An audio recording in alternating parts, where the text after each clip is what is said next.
But customer engagement can be measured. Some companies use a measure called customer satisfaction. So they survey customers and they say, excuse me, this is Acme Corporation, are you satisfied? On a scale of 1 to 10. 1 to 10, I'm satisfied 7. Okay.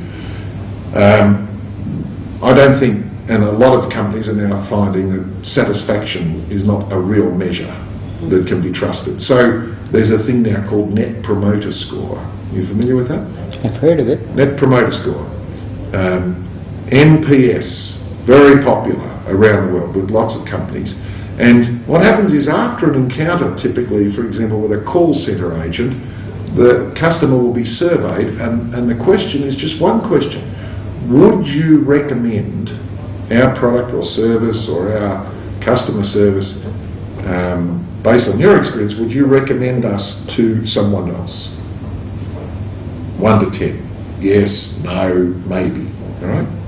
So that's how customer engagement, if you want to call it that, can be measured. But I think customer engagement is much deeper than that. Engagement implies I'm in a relationship. I have an emotional attachment to this product or this company.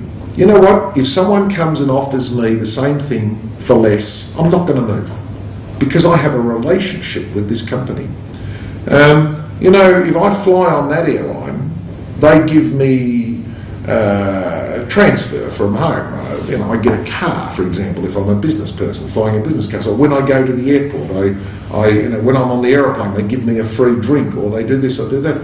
Simply because an enterprise is offering something more or something for less.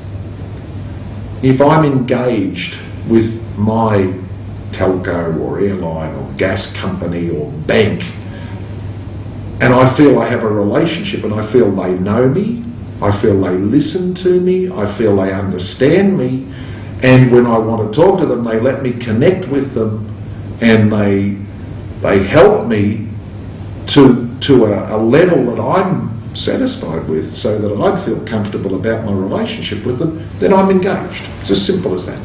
It's about, it's for some people, when they buy an iPhone, it's because they love Apple. There might be better products than iPhones on the market, but they love Apple. They're engaged with the brand. And so that's, I think, a much more complex thing than just simple customer satisfaction or Net Promoter Score. Dialogue is inherently, it continues.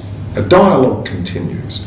So what's changed behaviour of people is the internet, because the internet is allowing conversations with one another, and these devices are allowing us to converse with one another more than at any other time in the history of humankind, all right?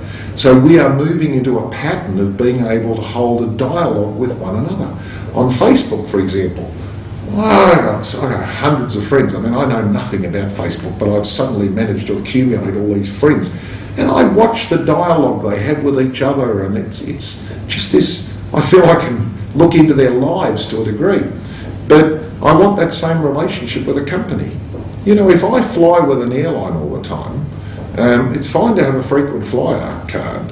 If I'm a customer of a telecommunications company, if I subscribe to cable TV, I want to be able to hold a dialogue with that company. If I need to speak to them, I want them to say, oh, Kevin, hello, how are you? Did we fix that problem that we spoke to you about last time? Has that gone away yet? How can we help you today? I want to be in a dialogue. I don't want to just be treated as somebody that they have to deal with if I annoy them by calling their contact centre. I don't want to be telemarketed by them. I want to feel I'm in a relationship with them. Okay. No, they don't listen. They can't listen. The scale is too great. They have too many customers trying to talk to them all at once. So if you take any of the big companies here in Singapore, Singtel, they have millions of customers, all trying to, some of the big banks, that they are trying to deal with this mass of customers.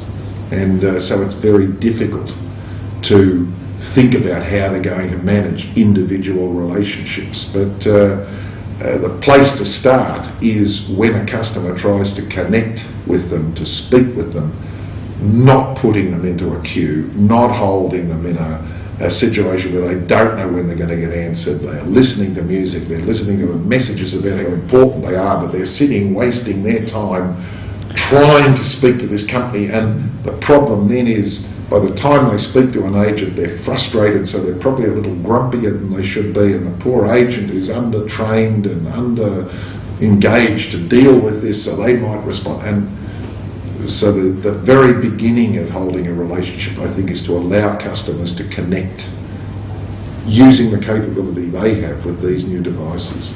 And then manage the relationship by holding quality conversations with them.